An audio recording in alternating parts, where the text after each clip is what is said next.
Bismillah. Assalamualaikum warahmatullahi wabarakatuh. Waalaikumsalam warahmatullahi wabarakatuh. Innal hamdalillah nahmaduhu wa nasta'inuhu wa nastaghfiruh wa na'udzu billahi min syururi anfusina wa min sayyiati a'malina may yahdihillahu fala mudhillalah wa may yudlilhu fala hadiyalah wa asyhadu an la ilaha illallah wahdahu la syarika lah wa asyhadu anna muhammadan abduhu wa rasuluh. Amma ba'd, fa inna asdaqal hadithi kitabullah wa khairal hadi hadi Muhammadin sallallahu alaihi wasallam wa syarrul umuri muhdatsatuha wa kullu muhdatsatin bid'ah wa kullu bid'atin dhalalah wa kullu dhalalatin finnar. Alhamdulillah, segala puji hanya milik Allah Subhanahu wa taala. Kita bersyukur kepada Allah karena Allah telah memberikan kita nikmat yang banyak. Di antaranya nikmat membaca Al-Qur'an, nikmat menghafal Al-Qur'an. Yang semua ini, yang nikmat ini yang tidak semua orang diberikan oleh Allah untuk bisa membaca dan menghafal Al-Qur'an setiap harinya. Ini satu nikmat. Jemaah surah Al-Furqan yang semoga dirahmati Allah, kajian kita pada malam hari ini, tausiah singkat kita yaitu tentang adab dalam berdoa. Nah, sebelum kita mulai, Abi mau nanya nih sama anak-anak Abi, siapa yang sering berdoa? Siapa yang tidak pernah berdoa? Berdoa itu suatu ibadah, ya. Dan ciri-ciri anak soleh dan soleha yaitu rajin berdoa kepada Allah. Dengan kita berdoa kepada Allah, ya, kita menunjukkan bahwasannya tidak bisa berbuat apa-apa kecuali hanya pertolongan dari Allah. Apalagi kita dalam menghafal Al-Qur'an, ya. Kita dalam menghafal Al-Qur'an, ya, Abi, nasihat Abi, jangan kita mengandalkan kecerdasan. Jangan cuman mengandalkan kecerdasan.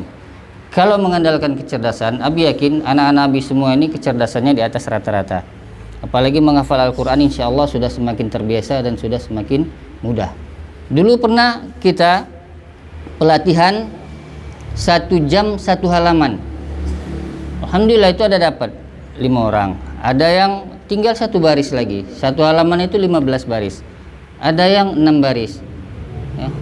Itu karena kurang serius. Yang serius itu dapat. Ya, alhamdulillah.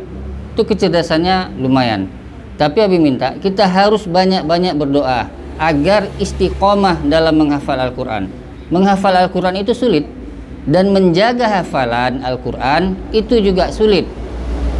Apabila kita sudah hafal 1 juz, kemudian naik 2 juz, 3 juz, ya, agar tidak lupa hafalan yang lama itu harus dimurojaah. Kita harus menjaganya. Dan kita perlu berdoa kepada Allah Subhanahu wa taala. Faham? Nah, dalam berdoa juga ada adabnya. Nggak ada yang nyatet ini. Yang pertama, adab dalam berdoa, ya. An Fadalata bani Ubaidin qala, dari Ubadah bin Ubaid, dia berkata, baina Rasulullah sallallahu alaihi wasallam, ketika Rasulullah sallallahu alaihi wasallam qaidan, sedang dalam keadaan duduk-duduk, iddakhala, masuklah rajulun, seorang laki-laki, fasala, kemudian dia salat, faqala, dan dia berkata, dia berdoa, Allahumma ighfirli, ya Allah, ampunilah dosa-dosaku, warhamni, berikanlah rahmatmu kepadaku. Faqala Rasulullah sallallahu alaihi wasallam, Nabi sallallahu alaihi wasallam bersabda, ajibta ayyuhal musalli, engkau telah tergesa-gesa wahai orang yang sedang berdoa, kata Nabi. Dengerin dulu. Iza shallaita faqad fahmadillaha bima huwa ahluhu wa sholli alayya. Kata Nabi, apabila engkau telah selesai melaksanakan sholat, ya, lalu engkau duduk berdoa, maka terlebih dahulu pujilah Allah dengan pujian yang layak baginya, dan bersolawatlah kepadaku. Summa du'ahu, kemudian berdoalah, kata Nabi. Qala summa shalla rajulun, kemudian datang laki-laki lain, datang orang lain. Akharu ba'da dzalika fahamidallaha, kemudian dia melakukan sholat dan berdoa. Fasalla ala Nabi sallallahu alaihi wasallam, dengan terlebih dahulu memuji-muji Allah dengan puji-pujian yang layak baginya, kemudian dia bersolawat kepada Nabi. Faqala Nabi sallallahu alaihi wasallam, Nabi sallallahu alaihi wasallam bersabda, ayyuhal musalli da'u tujab, berdoalah kepada Allah, niscaya Allah akan mengabulkan doamu. Nah, di sini kisah di sini ketika Nabi sedang duduk-duduk, kemudian datang seorang laki-laki, dia berdoa, dia sholat. Setelah sholat dia berdoa, ya Allah, ampunilah dosaku, berikanlah rahmatmu padaku. Kemudian Nabi berkata kepada orang yang berdoa ini tadi, wahai orang yang sedang berdoa, kamu telah terburu-buru, kata Nabi. Apabila engkau ingin berdoa, pujilah Allah dengan puji-pujian yang layak baginya. Nah, jadi kita sebelum berdoa, ya, berdoa itu adabnya mengangkat tangan seperti ini, merapatkan seperti ini, atau seperti ini, ya, seperti ini, boleh seperti itu. Tapi kalau di surau kita berdoa ya seperti ini. Kalau seperti ini kan terlalu bagusnya seperti ini. Tapi gini nggak apa-apa juga. Ya. Berdoa. Kemudian sebelum berdoa memuji-muji Allah dulu. Alhamdulillahirabbil alamin, kan segala puji bagi Allah Rabb semesta alam. Ya, ya Allah, Engkau Maha Pengampun, Maha Pengasih, lagi Maha Penyayang. Engkau Maha Mulia. Puji-puji Allah dengan puji-pujian yang banyak, dengan puji-pujian yang layak baginya. Kemudian bersolawat kepada Nabi, Allahumma sholli ala Muhammad wa ali Muhammad. Kemudian baru berdoa. Nah, ini kata Nabi. Kemudian setelah itu datang laki-laki lain lagi. Ya, laki-laki lain dia sholat. Kemudian dia berdoa. Sebelum berdoa dia memuji-muji Allah dulu dan bersolawat kepada Nabi. Kemudian kata Nabi, wahai orang yang sedang berdoa, mintalah kepada Allah, niscaya Allah akan mengabulkan. Nah, jadi adab berdoa diantaranya sebelum kita berdoa terlebih dahulu memuji-muji Allah. Bisa dipraktekkan. Nah, kalau ingin berdoa, ya, jangan langsung meminta. Puji-puji Allah dulu dengan puji-pujian yang banyak. Kemudian bersolawat kepada Nabi. Dulu pernah ada satu hadis bahwasanya ada seseorang yang terakhir sekali dimasukkan Allah ke dalam surga. Dia dikeluarkan dari neraka, tapi dia tidak boleh meminta satu apapun, ya, bahkan melihat ke surga aja tidak boleh. Dia masih wajahnya menghadap ke neraka. Dia masih melihat orang-orang disiksa di neraka itu sangat mengerikan. Hingga akhirnya dia berdoa kepada Allah, ya Allah, palingkan wajahku dari neraka. Tidak, wahai hambaku, kata Allah, nanti kamu pasti minta yang lain. Kemudian orang ini berkata, tidak ya Allah, aku tidak akan minta apa-apa, aku cuma minta kau palingkan wajahku dari neraka. Kemudian orang ini memuji-muji Allah dengan puji-pujian yang banyak. Kemudian dia merendahkan diri di hadapan Allah, dan Allah mengabulkannya. Dipalingkanlah wajahnya dari neraka kemana? Ke surga. Dia melihat surga dari jauh, ya, dia melihat betapa indahnya surga itu. Kemudian dia minta lagi kepada Allah, ya Allah, dekatkan aku ke surga. Kemudian apa kata Allah? Tidak wahai hambaku, kalau kukabulkan nanti kamu pasti minta yang lain. Tidak ya Allah, aku hanya meminta padamu, dekatkan aku ke surga. Kemudian dia memuji-muji Allah dengan puji-pujian yang banyak, ya. Kemudian dia merendahkan dirinya, kemudian minta kepada Allah agar didekatkan ke surga, akhirnya dikabulkan Allah. Akhirnya dia mendekat ke surga. Dia melihat surga dengan jarak yang begitu dekat, hingga dia nampak kenikmatan surga yang sangat luar biasa. Hingga tanpa terasa ia mengucapkan, ya Allah, masukkan aku ke surga. Dia minta masuk ke surga. Apa kata Allah? Wahai hambaku, tadi kamu sudah berkata tidak akan meminta apa-apa. Sekarang kamu minta masuk ke surga. Enggak, ya Allah, masukkan aku ke surga. Kemudian dia masuk, memuji-muji Allah dengan puji-pujian yang banyak. Ya, setelah itu dia merendahkan diri dan akhirnya Allah mengabulkan doanya. Dia dimasukkan ke dalam surga. Dan setelah dimasukkan ke surga, Allah berkata padanya, wahai hambaku, coba engkau bayangkan apa yang engkau inginkan dalam kenikmatan yang ada di benakmu. Ya, dia bayangkan yang nikmat-nikmat, dia minta pada Allah. Kata Allah, kamu belum minta apa-apa, kata Allah. Akhirnya Allah melipat gandakan apa yang diangan-angankannya itu. Jadi nikmatnya surga itu tidak terbayangkan oleh bayangan manusia, oleh angan-angan kita. Tidak terbayangkan, begitu nikmatnya surga. Ini salah satu adab dalam berdoa, yaitu memuji-muji Allah terlebih dahulu, bersolawat kepada Nabi Sallallahu Alaihi Wasallam. Dicatat, nanti ini ada pertanyaan ya. Kemudian yang kedua, husnuzon, berbaik sangka kepada Allah. Allah Subhanahu wa taala berfirman, "Wa idza sa'alaka 'ibadi anni fa inni qarib." Dan apabila hamba-hambaku bertanya kepadamu tentang aku, maka bahwasanya aku adalah dekat. Ujibu da'watud du'ai idza du'an. Aku mengabulkan permohonan orang yang berdoa. Jadi kita berprasangka baik kepada Allah. Ini yang kedua. Berprasangka baik kepada Allah. Dari Abu Hurairah, dia berkata, Rasulullah SAW bersabda, "Ud'ullaha wa antum muqinuna bil ijabah." Berdoalah kepada Allah dalam keadaan engkau merasa yakin akan dikabulkan doa. Jadi kita berdoa kepada Allah dalam keadaan yakin kalau doa kita itu dikabulkan oleh Allah. Maksud dari di sini, apabila kita berdoa dengan tidak yakin doa kita itu dikabulkan, tentunya doa kita tidak serius. Kita pasti berdoa, mulutnya mengucap tapi pikirannya entah kemana-mana. Hatinya itu tidak hadir dengan doa yang kita ucapkan, atau karena terlalu sering kita berdoa dengan doa yang kita minta, sehingga ketika kita berdoa pikiran kita entah kemana, nggak hadir hatinya.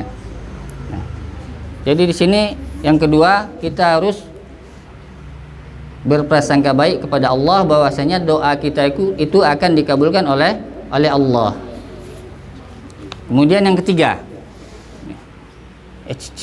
insya Allah nanti kita pembagian hadiah ya bagi yang mencapai target. Ini tausiahnya singkat. Kemudian yang ketiga, mengakui dosa yang ketiga, bersungguh-sungguh dalam berdoa. Ya, bersungguh-sungguh dalam berdoa. Dari Anas bin Malik bahwasanya ia berkata, Rasulullah SAW bersabda, ini artinya ya, apabila salah seorang di antara kalian berdoa, maka hendaklah ia bersungguh-sungguh dalam permohonannya kepada Allah. Dan janganlah ia berkata, ya Allah, apabila engkau sudi, maka kabulkanlah doaku ini. Karena sesungguhnya tidak ada yang memaksa Allah. Nah, kalau kita berdoa misalnya, ya Allah, mudahkanlah aku dalam menghafal Al-Quran apabila engkau sudi, apabila engkau perkenankan, kabulkanlah doaku ini. Tidak boleh seperti itu berdoa ya. Berdoa itu harus bersungguh-sungguh. Jadi memohon kepada Allah ini dengan mendesak ya. Ya Allah, mudahkan aku menghafal Al-Quran ya Allah. Harus sungguh-sungguh. Tidak boleh apabila engkau ingin, apabila engkau ingin engkau kabulkan doaku. Tidak boleh seperti itu. Jadi harus bersungguh-sungguh dalam berdoa. Apalagi kita sedang menghafal Al-Quran. Ini yang Nabi katakan tadi, kita harus banyak-banyak berdoa agar kita bisa istiqomah ya. Sebab menghafal Al-Quran ini nggak setahun, 2 tahun, 3 tahun, sampai akhir hayat kita harus menghafal Al-Quran. Sebab menghafal Al-Quran itu sulit, dan menjaga Al-Quran itu juga, menjaga hafalan juga sulit. Nah, karena tujuan kita ngapain? tujuan kita untuk masuk surga menghafal Al-Quran, ingin mengasih hadiah mahkota dari cahaya buat orang tua. Itu hadiah yang terindah buat orang tua. Jadi setiap hari kita harus menghafal Al-Quran dan berdoa kepada Allah, dan jangan sekali-sekali mengandalkan kecerdasan saja, ya. Tidak boleh. Banyak orang-orang cerdas, profesor, doktor, suruh dia menghafal Al-Quran pasti kerepotan. Jadi yang menghafal Al-Quran ini sebenarnya orang-orang pilihan Allah. Maka itu banyak-banyaklah berdoa kepada Allah agar dimudahkan dalam menghafal Al-Quran. Kemudian terus menerus dalam berdoa. Yang keberapa tadi? Yang keempat, terus menerus dalam berdoa.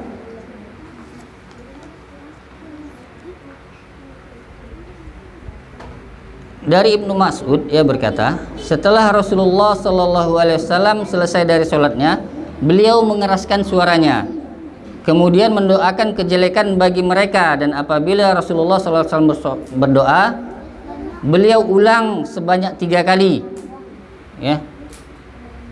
Nabi SAW mengulang doanya sebanyak 3 kali. Di antaranya doa Nabi waktu itu, Allahumma alaika bi Quraisy, Allahumma alaika bi Quraisy, Allahumma alaika bi Quraisy. 3 kali Nabi mengulang, ya Allah, atasmu kuserahkan kaum Quraisy, ya Allah, kuserahkan padamu kaum Quraisy. 3 kali Nabi berdoa seperti itu. Jadi dalam berdoa itu untuk menunjukkan kesungguh-sungguhan kita, jangan cuma sekali, minimalnya 3 kali. 3 kali kita memohon pada Allah apa yang ingin kita minta, ya. Apa yang ingin kita minta, jangan sekali, 3 kali, ya. Dengan keadaan bersungguh-sungguh dan mendesak apapun yang kita inginkan. Kemudian yang kelima berdoa dengan lafaz yang singkat, padat, namun maknanya luas. Kana sallallahu alaihi wasallam yastajibul jawami'a minad du'ai. Rasulullah sallallahu alaihi wasallam sangat menyukai berdoa dengan doa-doa yang singkat dan padat namun maknanya luas. Wa da'u ma siwa dzalika, dan tidak berdoa dengan yang selain itu. Maksudnya berdoa dengan yang maknanya luas, singkat, padat. Salah satu contohnya, ya, ketika Farwah bin Nufal, dia bertanya kepada Aisyah tentang doa yang senantiasa dipanjatkan oleh Nabi SAW. Kemudian Aisyah berkata, Nabi sering mengucapkan doa, Allahumma inni a'udzubika min syarri ma amiltu wa syarri ma lam a'mal. Ya Allah, sesungguhnya aku berlindung kepadamu dari keburukan apa yang telah aku kerjakan dan dari keburukan yang belum aku kerjakan. Ini maknanya luas, walaupun kata-katanya singkat, padat, tapi luas. Ya Allah, aku berlindung kepadamu dari keburukan yang telah aku lakukan. Apalagi kita manusia, setiap hari selalu melakukan keburukan. Nggak usah dirinci keburukannya apa-apa aja gitu, nggak usah, singkat-singkat aja. Ya Allah, aku berlindung kepadamu dari keburukan yang telah aku lakukan. Kemudian aku berlindung kepadamu dari keburukan yang belum aku lakukan. Mudah-mudahan Allah menjaga kita dari hal-hal yang buruk. Nah, dengan doa seperti ini, dan doanya singkat, padat.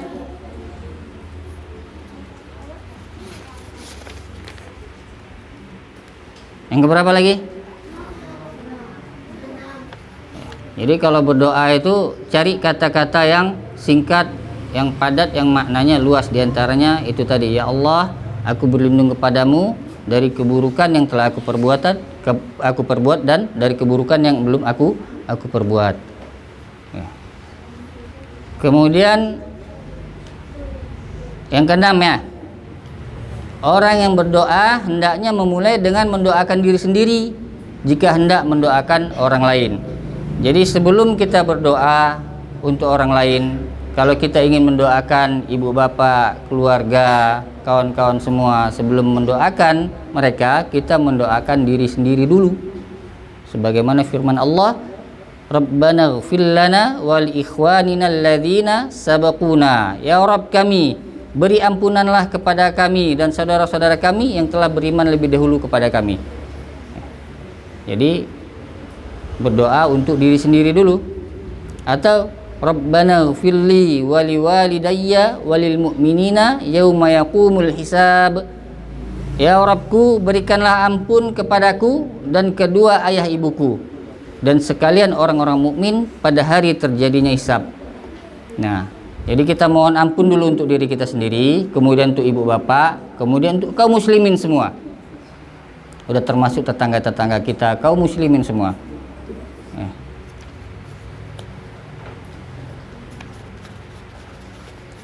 Dan Nabi SAW apabila berdoa, sampai mana tadi? Ya, apabila Nabi SAW ingat seseorang, beliau berdoa untuknya. Ya, apabila Nabi ingat seseorang, beliau berdoa untuknya. Dan sebelum mendoakan orang itu, kawannya itu yang diingatnya, sahabatnya, Nabi mendoakan dirinya sendiri, kemudian mendoakan kawannya. Ya. Jadi kalau ingin mendoakan orang lain, doa diri sendiri. Jangan lupa doain juga Abi ya. Abi yakin dari banyaknya anak-anak ini pasti ada doanya yang makbul, yang diijabi Allah ya. Doain semuanya, kawan-kawannya ya.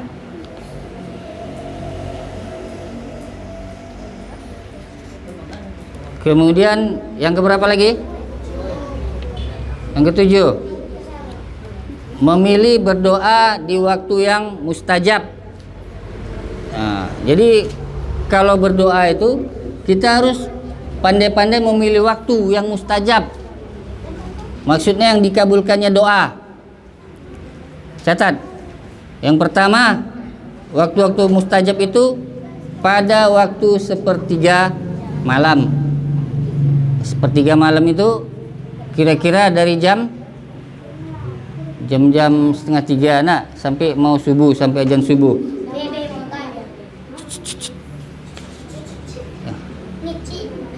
Dari Abu Hurairah, Nabi SAW bersabda, Rabb kita Allah tabaraka wa ta'ala turun ke langit dunia pada sepertiga malam yang terakhir seraya berfirman, barang siapa yang berdoa kepadaku, niscaya akan aku perkenankan baginya. Barang siapa yang meminta kepadaku, niscaya aku akan memberinya. Barang siapa yang meminta ampun kepadaku, niscaya aku akan mengampuninya. Nah, jadi setiap sepertiga malam itu Allah turun ke langit dunia. Allah berkata, barang siapa yang berdoa kepadaku akan aku kabulkan, kata Allah. Barang siapa yang meminta kepadaku akan aku beri, kata Allah. Barang siapa yang minta ampun akan aku ampunkan. Jadi sepertiga malam itu usahakan bangun. Kemarin kita ada ngomong sama salah satu santri, gimana kalau kita tahfiz mulai jam 4:30 sebelum subuh, setengah jam menghafal Al-Quran. Ternyata dia mau. Mudah-mudahan bisa terlaksana kan gitu. Kita mulai. Nah setelah sholat subuh silakan murajaah lagi. Kalau Abi tidak bisa setelah sholat subuh, Abi ada kegiatan. Tapi bisanya sebelum subuh insya Allah bisa. Nah, kalau ada yang mau semangat nggak apa-apa. Karena waktu itu paling baik untuk menghafal Al-Quran, paling tenang waktunya, cepat menghafal Al-Quran di waktu itu.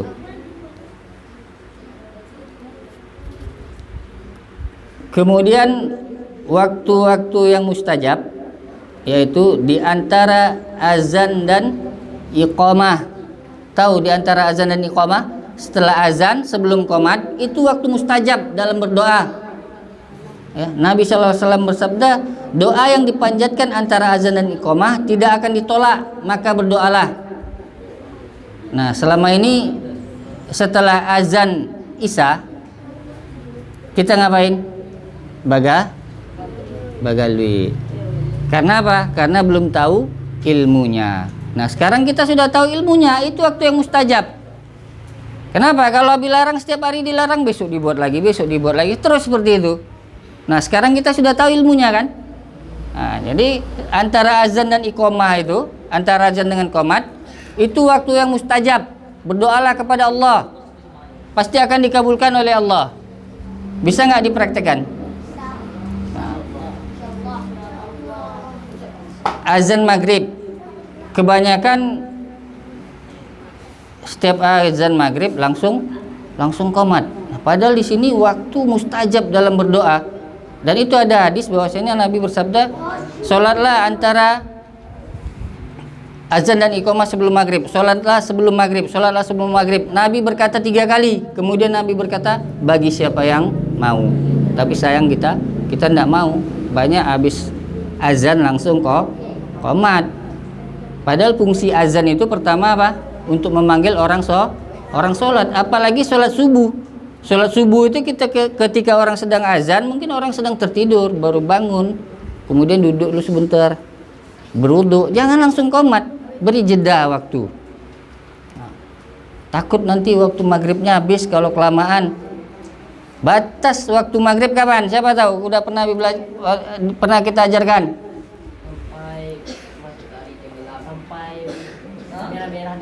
Sampai cahaya kemerah-merahan di langit hilang. Habis waktu maghrib, itu masuk waktu isya. Berarti ketika azan isya habis waktu maghrib. Nah, ketika kita sholat, kemudian azan isya, teruskan, dapat kita satu sholat maghrib dapat. Tapi kan nggak terlalu lama itu, paling kita nunggu 5 menit atau 10 menit, nunggu orang berwudu dulu, mungkin orang jalan dari rumahnya. Dan kalau di surau kita usahakan untuk berdoa atau sholat. Nah, besok bisa dipraktekkan enggak ketika tahfiz, ketika ngaji? Ketika azan isya, lepas tuh ngapain? Bagali. Jangan. Kemarin kan kita belum tahu kan? Sekarang kita sudah tahu bahwasanya waktu antara azan dan iqamah itu waktu yang mustajab. Maka berdoalah di situ. Kemudian waktu mustajab lagi saat di dalam sujud. Perhatikan. Di waktu sujud itu waktu mustajab. Ya. Nabi SAW bersabda, saat yang paling dekat antara seorang hamba dengan Rabb-nya adalah ketika ia sedang sujud, maka perbanyaklah doa. Nah, tapi bagi imam jangan terlalu lama sujudnya, nanti bisa memberatkan makmum. Maksudnya kalau ketika sholat sunat sendirian di rumah sujud, nah di situ banyak-banyak mengadu sama Allah, keluarkan semua unuk-unuk apa yang kita inginkan, minta sama Allah. Karena pada saat sujud itu saat paling dekat seorang hamba dengan Rabb-nya. Maka perbanyaklah doa di waktu sujud. Kemudian ketika waktu asar pada hari Jumat.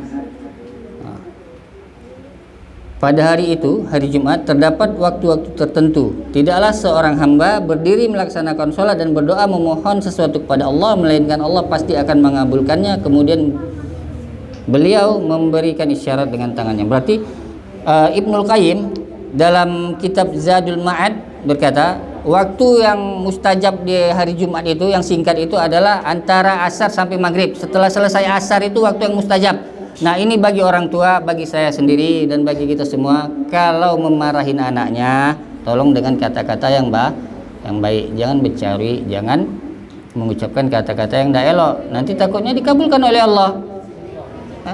Doanya dikabulkan oleh Allah apa yang kita ucapkan. Jadilah anak kita seperti itu. Nauzubillah. Kalau misalnya marah kepada anak, bilang aja hafiz Al-Quran aja kau nanti. Jadi penghafal Al-Quran, mudah hafal Al-Quran, atau jadi anak yang soleh aja, atau jadi orang kaya aja kau nanti. Segala macam. Kasih yang baik-baik, jangan kebun binatang disebut. Ya nanti anaknya seperti itu sifatnya. Ya kan? Ini bagi orang tua, bagi saya sendiri, ini nasihat untuk kita sendiri. Mudah-mudahan bisa kita laksanakan. Kemudian waktu mustajab itu waktu turun hujan. Ya, waktu turun hujan. Kata Nabi, 2 waktu yang padanya sebuah permohonan tidak akan ditolak oleh Allah, yaitu doa ketika setelah dikumandangkan azan dan doa ketika turun hujan. Nah, ketika turun hujan berdoa kepada Allah. Ini doa yang mustajab. Nah, kalau hujan jangan takut sama hujan, nanti pusing. Kena hujan takut pusing, itu cuman mitos. Ya kalau kita berburuk sangka pada Allah seperti itu ya betul-betul pusing. Kalau hujan itu bahwasanya yang diturunkan itu apa? Rahmat Allah. Yang menurunkan hujan siapa? Allah. Nah, ketika hujan kita mencela hujan. hujan nggak bisa apa-apa gitu. Kita mencela siapa itu? Mencela Allah, nggak boleh. Kalau hujan baca doanya, apa doa hujan? Nah,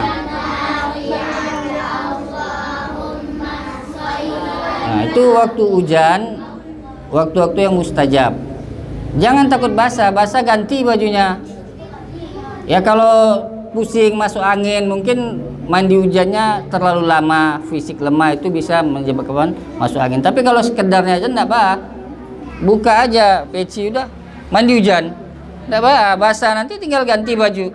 Orang ada yang nyuci kok. Ya, waktu hujan itu salah satu waktu yang mustajab. Mungkin ini aja yang Abi bisa sampaikan. Sengaja nggak Abi ulang lagi rincian yang dari pertama untuk Abi tanya ini. Sebelum kita tutup ada pertanyaan enggak? Nah, ini untuk laki-laki dulu ya. Ada amplop ini. Sebutkan 3 aja. 3 adab dalam berdoa. 3 adab dalam berdoa. Tadi kita sebutkan ada berapa? Ada 7. 3 aja Abi minta. Yang pertama apa? Atau nggak usah berurut enggak apa? Cuma kita lempar. Ya, laki-laki nih. Adab dalam berdoa. Coba.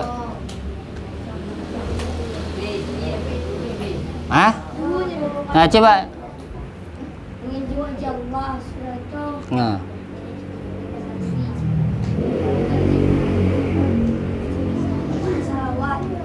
Itu masuk satu, itu memuji Allah dan bersolawat. Satu baru. Adab dalam berdoa. Ya, mustajab. 3 aja diminta.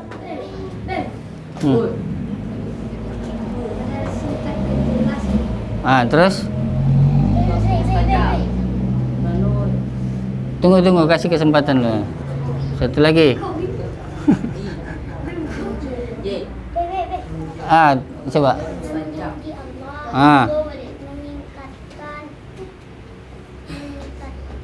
Meningkatkan apa? Singkat, padat, jelas. Terus apa lagi? Iya, itu adab yang pertama itu tadi. Terlempar. Wah, kok apa ya? Terus.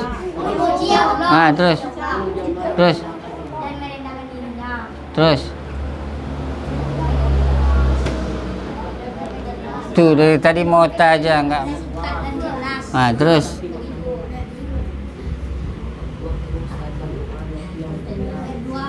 Berdoa pada waktu mustajab. Barakallah. Nah, yang Pak Dusi sebutkan waktu-waktu mustajab tadi dalam berdoa. Waktu-waktu mustajab dalam berdoa, tunjuk tangan. Kapan aja waktu mustajab tadi? Ayo tunjuk tangan. Terus.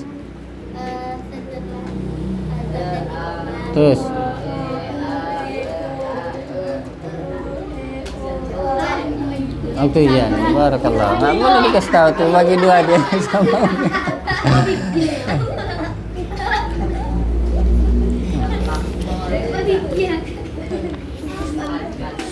Nah, ini untuk laki-laki 2 aja. Selain yang dikatakan yang Pak Dusi tadi, apa lagi waktu mustajab?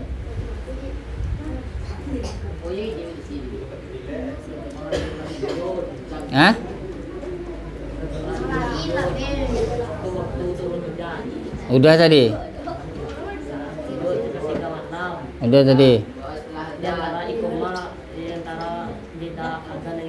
Udah tadi antara azan dan iqamah ada tadi ya. Udah apa lagi?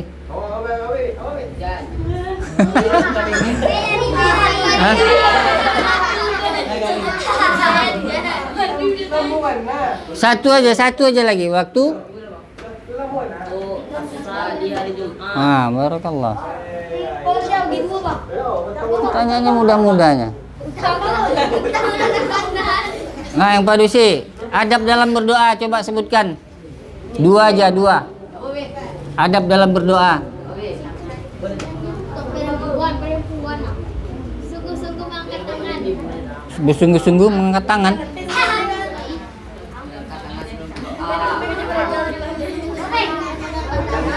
bersungguh-sungguh dengan mengangkat tangan. Terus bersungguh-sungguh. Dikasih tahu. Merendahkan diri kita. Itu udah masuk itu.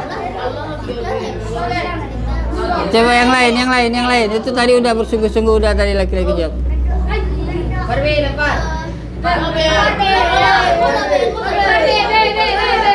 Coba.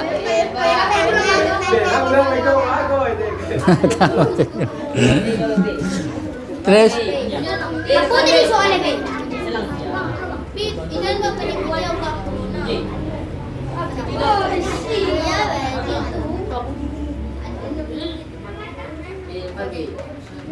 Iya ini siapa cepat tunjuk tangan ya.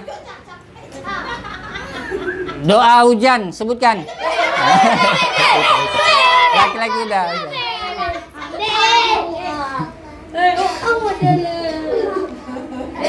Barakallah. Nah, Abi bilang siapa cepat yang tunjuk tangan tadi. Ya, sebelum kita tutup, Abi ulangin ya. Adab dalam berdoa itu yang pertama itu memuji-muji Allah dengan puji-pujian yang banyak. Kemudian husnuzon, berprasangka baik kepada Allah.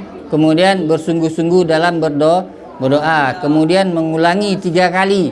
Ya, mengulangi 3 kali. Ini ingat ini. Nggak ada yang nyata tadi ya. Kemudian berdoa singkat, padat, maknanya jelas. Kemudian memulai mendoakan diri sendiri sebelum mendoakan orang lain. Kemudian memilih waktu yang mustajab. Dan sebenarnya masih ada banyak lagi, cuman hanya ini yang bisa disampaikan pada malam hari ini. Mudah-mudahan yang sedikitnya ada manfaatnya. Yang benar itu dari Allah, yang salah dari Abi dan dari syaitan. Abi mohon ampun pada Allah. Subhanakallahumma bihamdika asyhadu alla ilaha illa anta astaghfiruka wa atubu ilaika. Assalamualaikum warahmatullahi wabarakatuh.